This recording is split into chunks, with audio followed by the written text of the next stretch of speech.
Halo, assalamualaikum warahmatullahi wabarakatuh. Sobat sehat semua di bidan, selamat datang kembali di channel ini. Aku mau ngucapin selamat untuk kamu yang udah lulus SKB, yang baru aja pengumuman.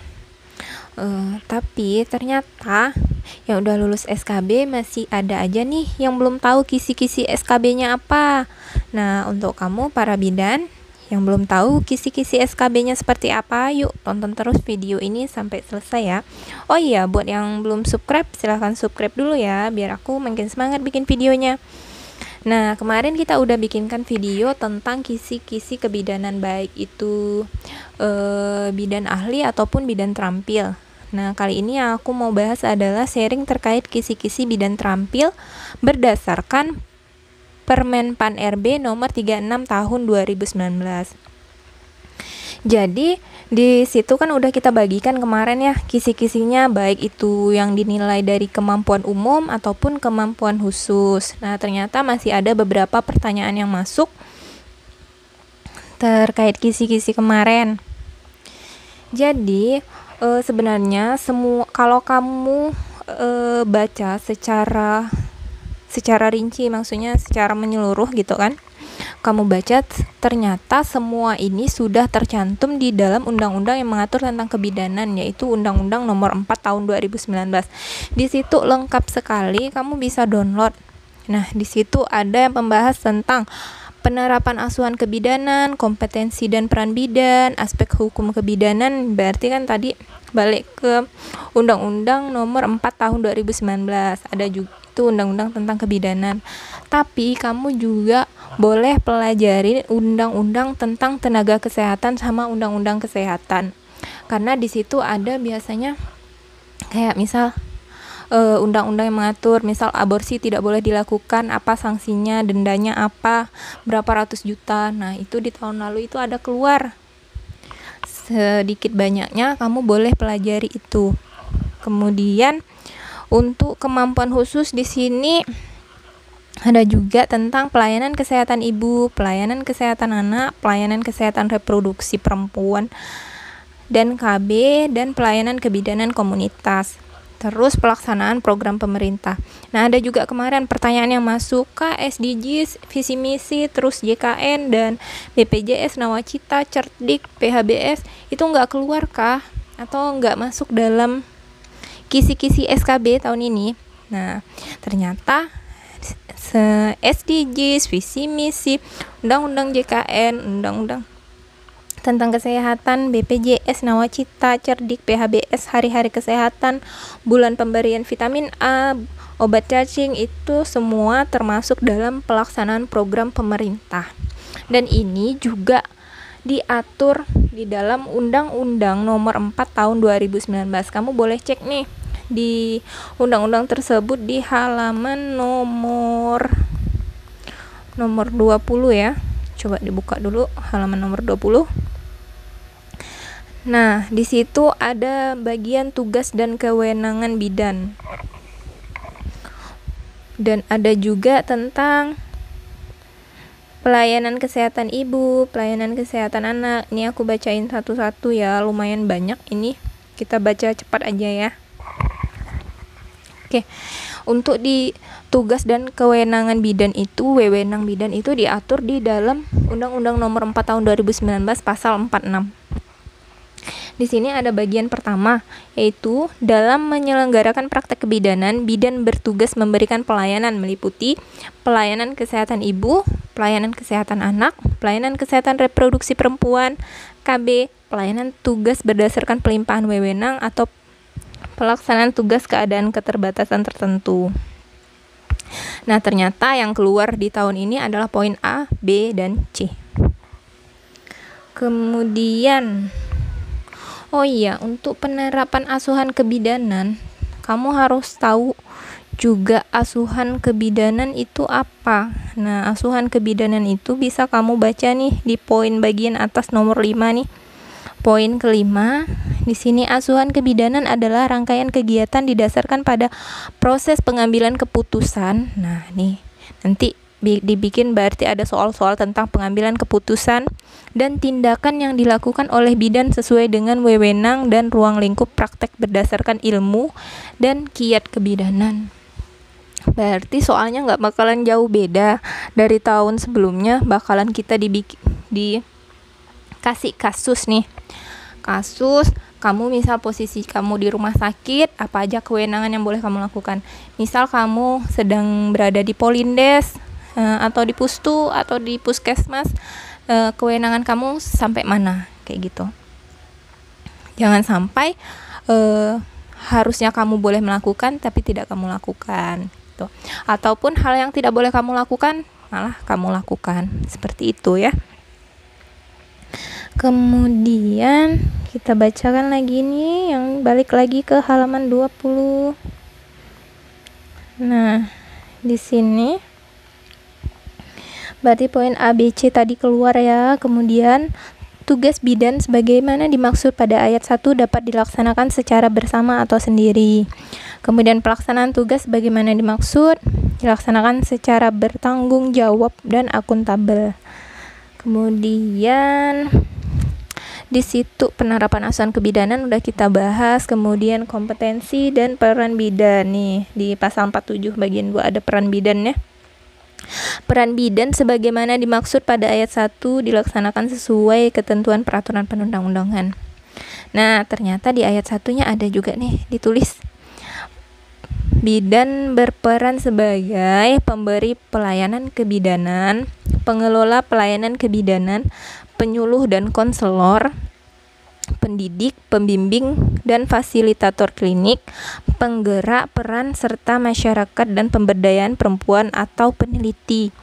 Kalau tidak salah di tahun lalu kita juga ada dapat soal ini nih, peran bidan ketika kita misal sebagai konselor atau apa, misal bikin soal dari kasus tersebut bidan berperan sebagai titik-titik kayak gitu. Jadi kamu harus tahu nih definisi dari bidan sebagai pemberi pelayanan tuh seperti apa, bidan sebagai pengelola tuh yang seperti apa, sebagai penyuluh tuh kapan gitu. Kamu harus bisa membedakan itu. Kemudian peran bidan udah, bidan dalam penggerak kebidanan. Kemudian kita masuk ke pelayanan kesehatan ibu. Nah, di pelayanan kesehatan ibu ini apa sih kewenangan kita? Di pasal 49 nih ada diatur. Mulai dari memberikan asuhan kebidanan pada masa sebelum hamil. Kemudian pada masa kehamilan normal, pada masa persalinan dan menolong persalinan normal. Kemudian pada masa nifas dan melakukan pertolongan pertama kegawat daruratan ibu hamil, bersalin, nifas, dan rujukan. Nah, pertolongan pertama kegawat daruratan ya, bukan kita menangani kegawat daruratan tapi hanya memberi pertolongan kegawat daruratan, pertolongan pertama. Kemudian melakukan deteksi dini kasus resiko dan komplikasi pada masa kehamilan, masa persalinan, pasca persalinan, masa nifas, serta asuhan pasca keguguran, dan dilanjutkan dengan rujukan. Oke, selanjutnya yang keluar lagi itu pelayanan kesehatan anak. Pelayanan kesehatan anak ini diatur di pasal 50 ya. Yaitu wewenang bidan apa aja.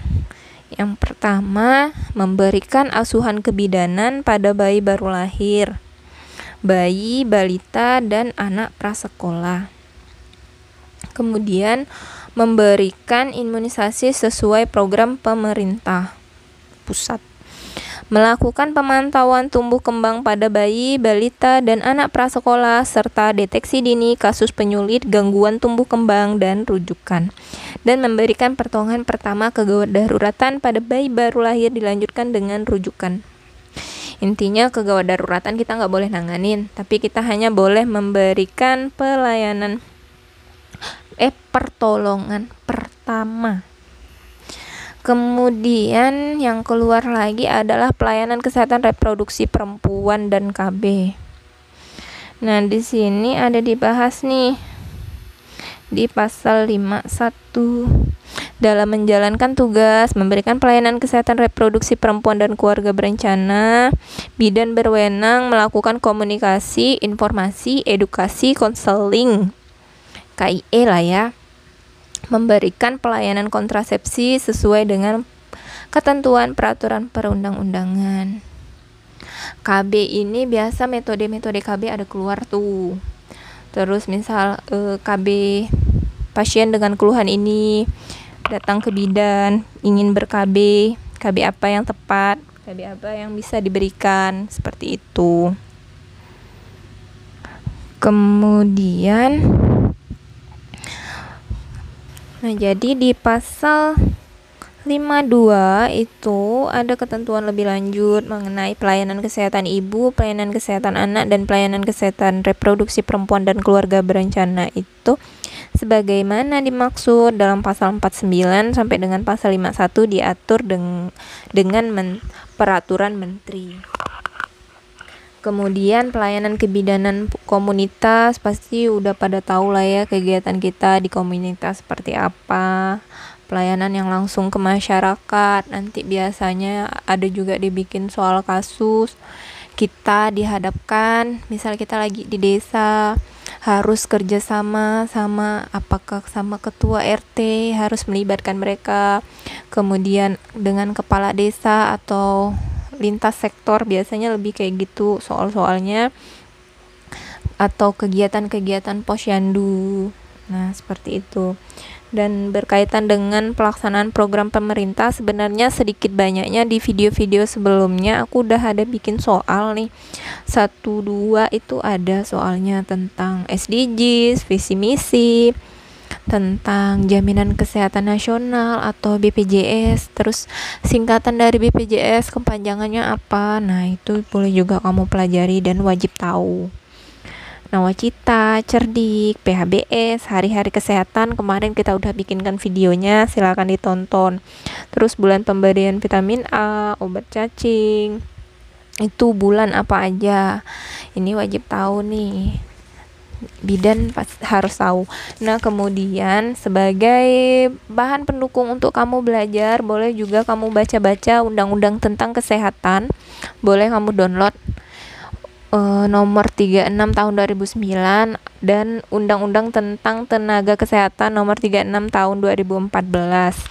Mereka memang soalnya ndak yang langsung keluar blok ini pasal berapa, pasal sekian enggak, tapi misal yang seperti tadi saya contohkan, misal bidan dilarang melakukan aborsi atau bidan melakukan aborsi, nah nanti hukumannya seperti apa, itu tuh ada diatur di dalam undang-undang tersebut. Jadi kayak gitu, dia ndak minta pasalnya pasal berapa, pasal apa, tapi tuh isi dari undang-undang tersebut. Setidaknya kamu bisa memahami, baca aja sekilas, ambil kesimpulan. Jadi kalau ketemu soal seperti itu, oh sepertinya aku udah pernah baca gitu. Oke, mungkin sekian dulu video sharing-sharing kita hari ini, semoga bisa bermanfaat dan kamu jadi makin tahu nih bagian-bagian apa saja yang harus kamu pelajari. Next kita bikin video kembali ke soal-soal lagi ya. Oke, yang belum subscribe jangan lupa di subscribe dulu. Terima kasih buat yang udah nonton, semoga kalian semua sukses lulus dan dapat NIP tahun ini, amin ya robbal alamin. Assalamualaikum warahmatullahi wabarakatuh.